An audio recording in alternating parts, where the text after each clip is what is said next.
வணக்கம். முடிந்துவிட்டது, எல்லாம் முடிந்துவிட்டது. நான் எதை கூறுகின்றேன் என்றால், மகாத்மா அவர்களின் பெயரால் உருவாக்கப்பட்ட கிராமப்புற 100 நாள் வேலைவாய்ப்பு திட்டத்தை ரத்து செய்ய எதிர்க்கட்சிகள் நடத்திய போராட்டங்கள், ஆர்ப்பாட்டங்கள் அனைத்தும் முடிவுக்கு வந்துவிட்டது. காரணம், அவர்கள் பெரிதாக போராடவில்லை. அவர்களை பொறுத்தவரை 10 போராட்டங்களை இது ஒரு ஒன்றாக நினைத்து அவர்களை செய்தார்கள். மொத்தத்தில் ஜனநாயகம் குழி தோண்டு புதைக்கப்பட்டு விட்டது. இந்த திட்டம் வேறு யார் பெயரில் இருந்தால் அதை நாம் பெருமைப்படுத்த வேண்டாம். ஆனால் இருந்தது மகாத்மா காந்தி அவர்களின் பெயர்.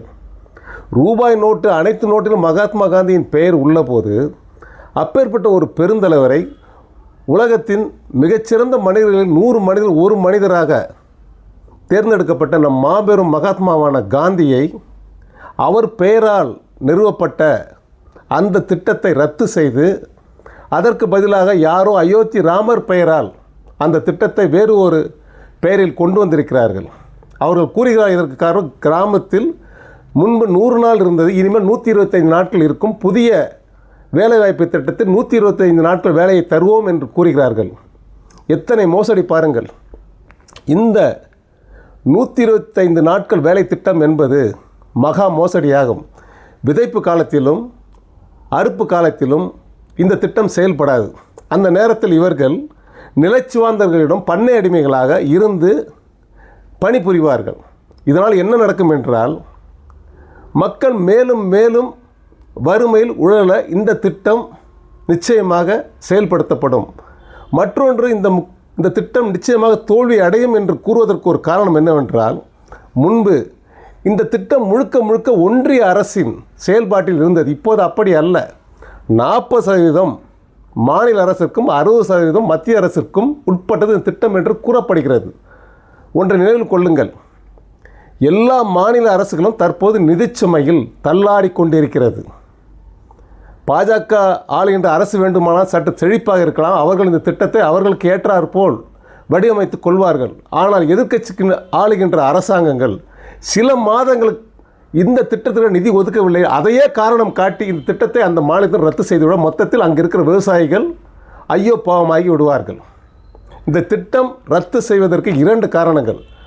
ஒன்று, இந்த திட்டத்தை நாம் ரத்து செய்தால் எப்பேற்பட்ட கலவரங்கள், எப்பேற்பட்ட எதிர்ப்புகள் வரும் என்று எதிர்பார்த்தார்கள். ஏனென்றால் அவர்கள் ரத்து செய்ய போவது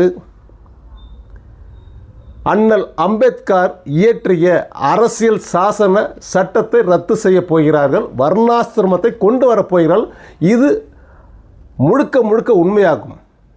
அப்போது ஏற்படுகின்ற ஒரு கலவரத்தை இப்போதே திட்டத்தை ரத்து செய்து ஒரு முன்னோட்டமாக வெள்ளோட்டமாக பார்த்து விட்டார்கள்.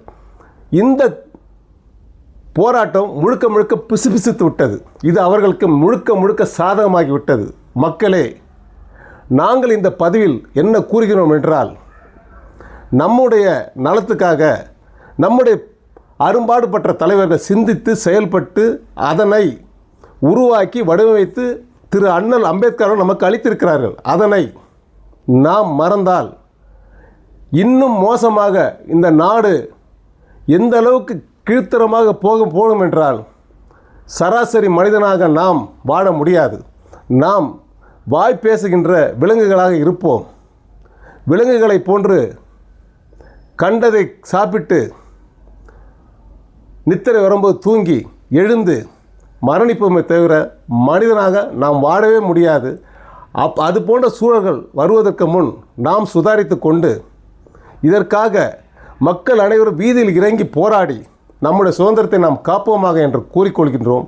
மேலும் RSSஐ எதிர்க்கும் எந்த சக்தியாக இருந்தால் அந்த சக்திக்கு தயவு செய்து நீங்கள் அனைவரும் ஆதரவளிங்க என்று கூறிக்கொண்டு இந்த பதிவை நாங்கள் தெரிவிப்பது என்னவென்றால், நாட்டை காப்பாற்றுங்கள், உங்களை காப்பாற்றிக் கொள்ளுங்கள் என்று கூறி விடைபெறுகிறேன். நன்றி.